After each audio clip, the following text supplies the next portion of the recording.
Assalamu alaikum and peace be with you. Welcome to this episode, part of the series of Muslim relations with Christians, Jews and others. In this episode, we'll be looking at working with non-Muslim governments, obedience to non-Muslim leaders. To what extent is it allowed for a Muslim to work in a government that is not Islamic, at least from one definition?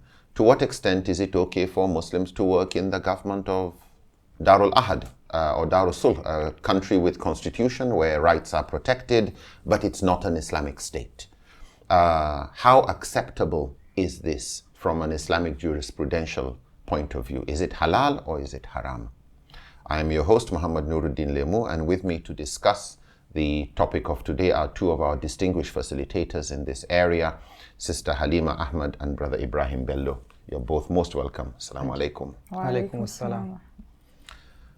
In Surah Al-Hud, chapter 11, verse 113, a verse, or should I say a portion of a verse, is usually quoted where Allah is telling us not to incline to those who do wrong. And some have interpreted this and used this verse to say working with a non-Muslim government is inclining to wrongdoing. That if it is wrong, then working there is supporting what is wrong.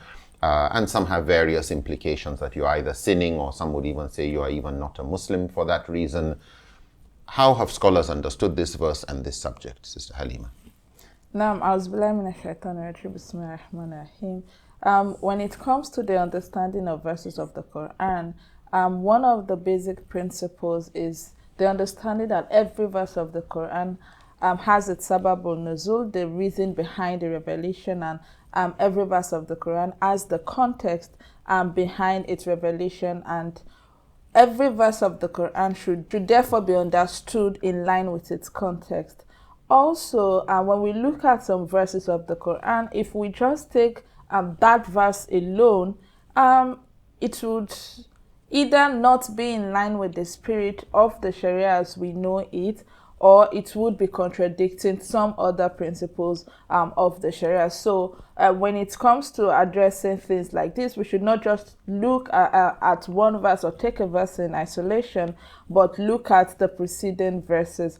If we look at this particular verse in Surah Hud, just looking at the verse before it makes it even clearer, because the verse 112 of the same surah is where Allah is admonishing the Prophet and the companions to remain on the right course, and to the Muslims and those who are with the Prophet to continue to stay with Allah and to not transgress, as Allah said in that verse. And then in the next verse, Allah says, do not incline towards those who wrong, so that you would not also suffer the punishment of the fire.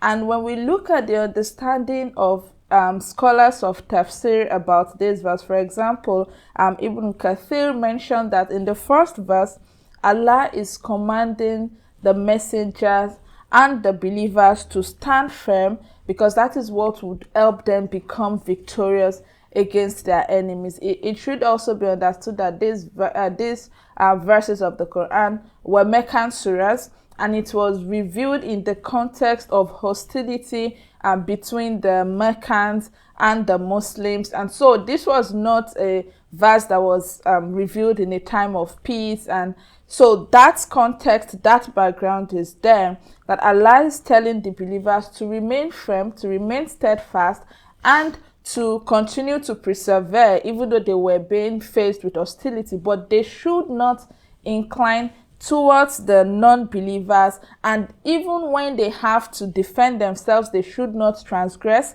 They should not go towards the extremes, even if it is against their enemies. So the second verse, which is often interpreted in the manner that we have talked about, is prohibiting Muslims from collaborating with, or working with, or supporting, or obeying people who are oppressors or those who do wrong. And this can actually be very, very broad, because oppressors are there in every faith and tribe and nations and race. And so there is no monopoly of goodness or evil or oppression in any faith or or any group of people. So the same verse would apply to a Muslim who is an oppressor or a wrongdoer or a government or a leadership that is oppressive or engaging in wrongdoing. So the same verse that prohibits Muslims from aligning with those who do wrong would apply irrespective of the faith of those who do wrong. And so this verse condemns wrongdoing in all its form, irrespective of whoever is doing it. And it also reminds me of this verse, this hadith of the Prophet, peace be upon him, where he said that there is no submission or obedience in disobedience to the Creator. So as a Muslim, irrespective of whether the leader or the government, the employer, whoever it is in a position of authority, is a Muslim or somebody belonging to another faith, if they're inviting you to what is wrong, to what is oppressive, to what is evil, to what is forbidden, definitely what is expected from you as a Muslim is to not incline towards those who do wrong, irrespective of the faith they profess. Thank you. Allah Ibrahim, what would you add here? Yeah, just like she said, just to add, like the verse is, وَلَا تَرْكَنُوا إِلَى الَّذِينَ ظَلَمُوا فَتَمَسَّكُمُ النَّارَ ثُمَّ لَا تُنصَرُونَ. That do not tilt towards the oppressors. How do you tilt towards them? By consenting their wrongdoing and supporting them. Allah says, if you do that, lest you be afflicted with fire, and you have no helpers. So this verse does not in any way imply collaborating in doing good. Okay? The Prophet ﷺ knew this quite well, and he still had collaborations with non-Muslims. Earlier, before his prophethood, he was part of Khilful Fudul. Even after his prophethood, he had Treaty of Hudaybiyah. He had alliances with other non-Muslim communities. Okay, because that was the state of the Arabia then. Your immediate neighbors, you have alliance with them at least for political safety.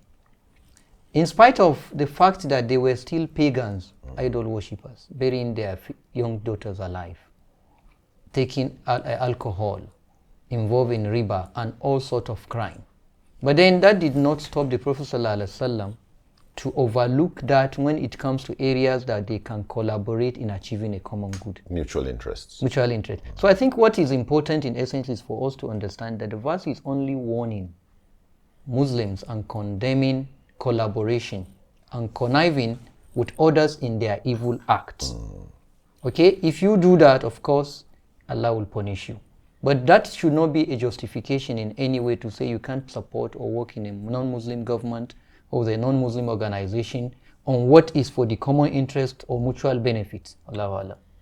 And I think just the whole issue of even belonging to a family where it's non-Muslims, your father is a non-Muslim, you would still respect, you will still obey. What you are prohibited from doing is obeying them in what is haram, Yes. In doing what is wrong. We find the Quran telling us Prophet Yusuf alayhi salam worked in a government that was not a Muslim, but he collaborated, he cooperated in the good of that society, not in the bad of that society. It also reminds one of the second part of Surah Mumtahina. Thank you.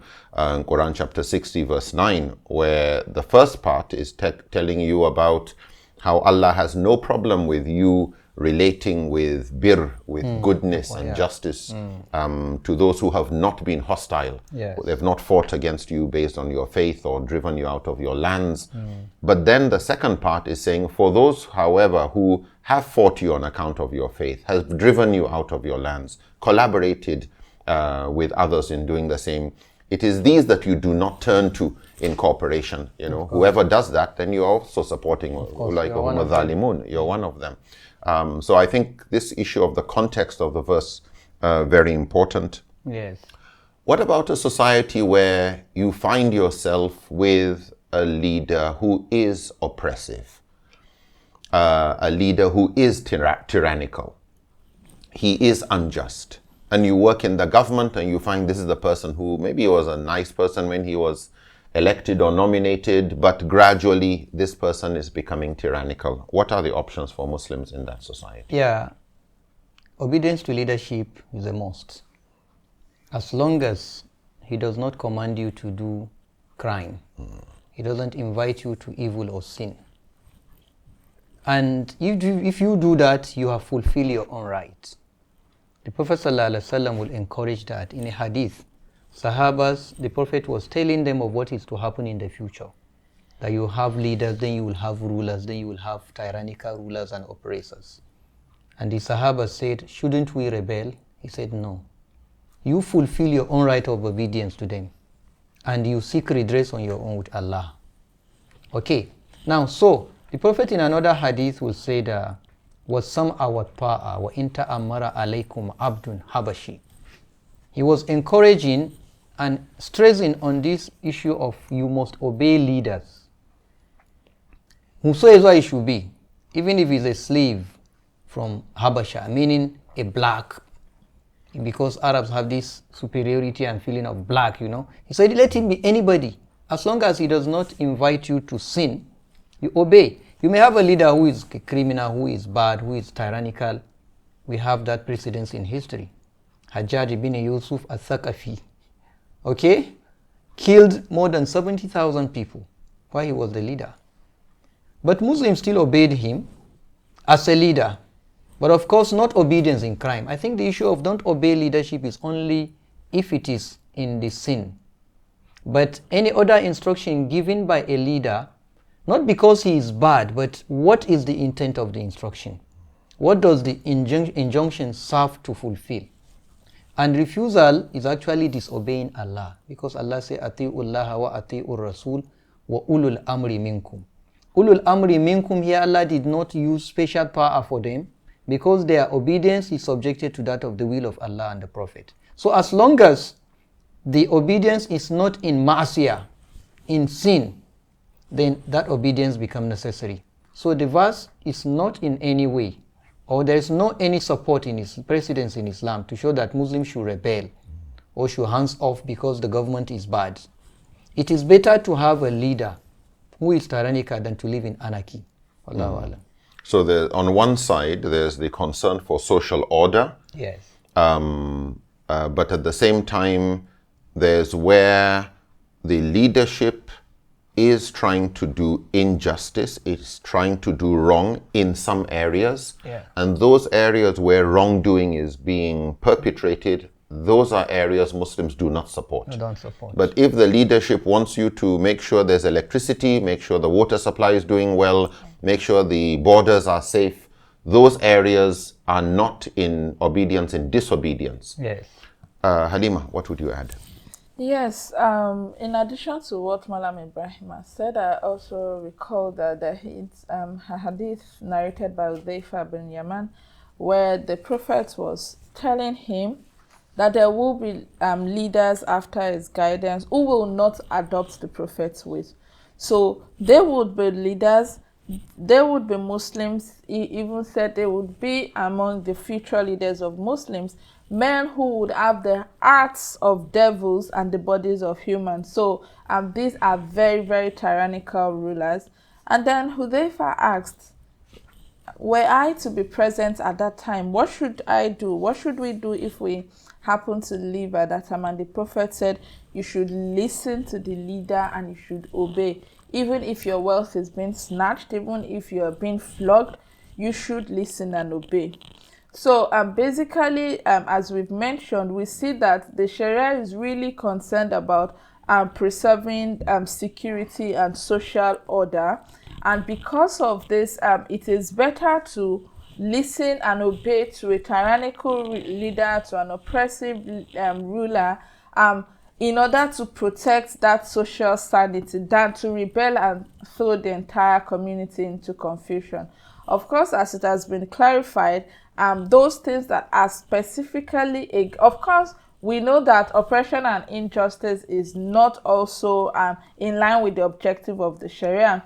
But those things in which you would not obey the leaders are where the leader is specifically ordering you to do something that is against the, probably the leader is saying you cannot observe your 5 daily prayers, for example, you would not obey in that, or that you should not fast Ramadan without any permissible excuse, then you would not obey in that, or you've been ordered to kill someone unjustly. So those things that are very grievous sins, you do not obey in that. You do not also support the leader in his oppression, even if you cannot stop the leader. Of course, where we have people within the community who have some sort of influence on the leader, it is best that they try their effort to correct such leader through admonition, through speaking good words, through calling the attention of the leaders to his action. And in one hadith of the Prophet,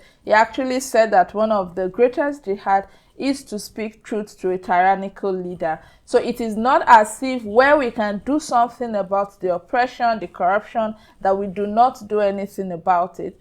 But where we cannot, then we bear it with patience. We realize that it is a trial from Allah subhanahu wa ta'ala, and we continue to do our best to contribute to the betterment of the society without joining the leader in their tyranny. Now, this does not just apply to a Muslim tyrannical leader.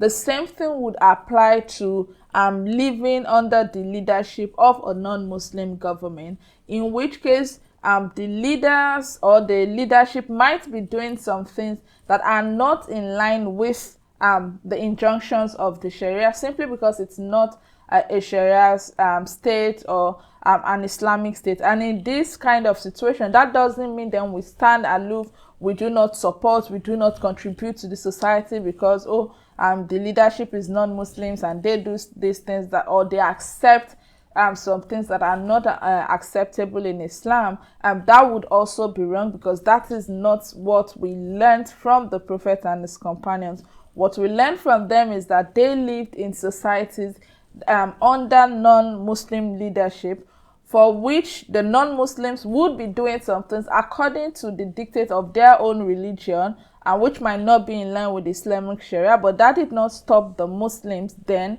from still being obedient to the leader and also contributing, adding value to the society. So basically, in the interest of social order, peace and security within the community, the leader should be obeyed, whether it is Muslim or non-Muslim, and the Muslims are permitted, are able to work with non-Muslim governments, non-Muslim employers, non-Muslim leaders, and are expected to obey the terms of their employment, for example, as long as none of this is contrary to the fundamental teachings of Islam. So that would be the general rule, that we do not obey in wrong and sinful acts, but that we continue to make efforts towards correction, towards greater good for the individual and the community as a whole. So it's again a little like your parents who may be non-Muslims who want you to do idol worship, and the Quran tells you, be good to them, be respectful, be obedient, be a good child, be a good son or daughter, but you do not obey them in what is conflicting with Allah's guidance, in the shirk that they want to push you towards. But I guess based on other hadith, and you've already touched on some of these, and I'm reminded of the hadith, man ra'a minkum munkaran, whoever sees something wrong should change it. So it's not just enough, I don't like it, I'm not going to be a part of it, but to also ask oneself, what's the best way of changing this? Fortunately, in many political systems today, not all, Muslims are able to change things in the next election. Muslims are able to change oppressive rulers, tyrannical rulers in the next elections. And the need for us not to just, I can't do anything, but to ask, what can I do? What's the best I can do? Who can I support that can bring about change? I think the context of a lot of these hadith and statements of scholars are contexts where you have a dictator that is a tyrant, will do anything to hold on to power. Most of these rulers were very ruthless, and scholars were concerned that innocent good people would be killed in their attempt to change, whereas probably the waiting game might be, in other words, wait until an opportunity, let something happen that allows us to improve the society through more peaceful and less violent means.